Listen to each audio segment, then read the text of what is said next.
जादुई तोता। एक छोटे से गांव में एक गरीब परिवार रहता था। उस परिवार में रामू और उसकी पत्नी सीता उसके बेटे चिंटू के साथ में रहते थे। उसी गांव में एक तोता भी रहता था और उसका नाम रघु था। रघु किस्मत का धनी था, जहां भी जाता वहां किसी भी चीज की कमी नहीं होती थी। एक दिन रघु उड़ते उड़ते उस गरीब परिवार के घर गया। रघु सोचता है, अरे वाह, लगता है यहाँ आज बहुत अच्छा खाना मिलेगा। मैं पेट भर के खाऊंगा। वह एक कटोरी में रखे अमरूद को देखता है। अरे वाह, अमरूद! मुझे तो ये बहुत पसंद है, मैं तो इसे पेट भर के खाऊंगा। रघु तोता अमरूद खाने ही लगता है, तभी सीता रघु को अमरूद खाते हुए देखती है तो गुस्सा हो जाती है और उसे वहां से भगा देती है। भाग यहाँ से, न जाने कहाँ से आ जाते हैं। मैं तो परेशान हो गई हूँ इनसे। सीता के भगाने के बाद रघु चुपचाप से एक कोने में रहता है। धीरे धीरे उस परिवार में बरकत होने लगती है। एक दिन रामू और सीता खाना खाते वक्त बातें करते हैं। आजकल हमारी बहुत तरक्की हो रही है और काम भी अच्छा चल रहा है।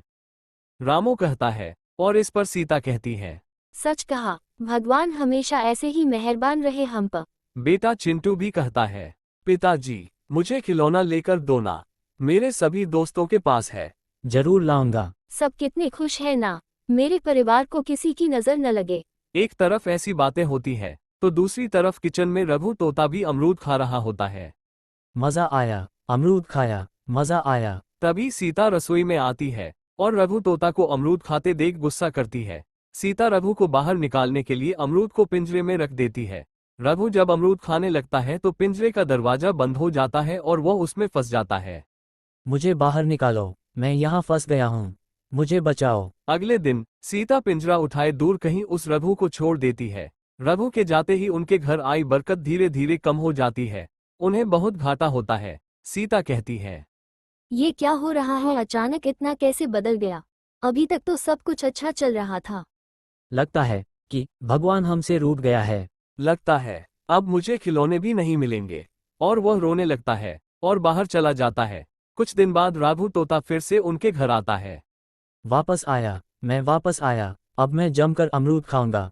रघु रसोई में रखे अमरूद खाने लगा। कुछ देर बाद सीता रसोई में आती है तो रघु को कर कहती है, घर में पहले से ही इतनी दिक्कत चल रही है और ये तोता बार बार आ जाता है।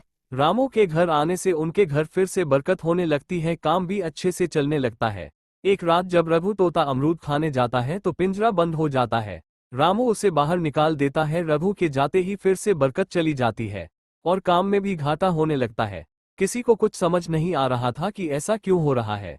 रघु तोता घर आता है तो बरकत भी आती है, जैसे वह घर से बाहर जाता है तो बरकत भी चली जाती है। एक दिन सीता रघु के घर आने और जाने पर नजर रखती है। जब भी ये तोता घर आता है तो बरकत आती है, कहीं ये तोता जादुई तो नहीं। अगली बार जब ये तोता घर आएगा तो मैं इस तोते को कहीं नहीं जाने दूंगी। सीता रघु तोता का बहुत इंतजार करती है, लेकिन रघु तोता दोबारा उस घर में कभी नहीं आता है। ये कहानी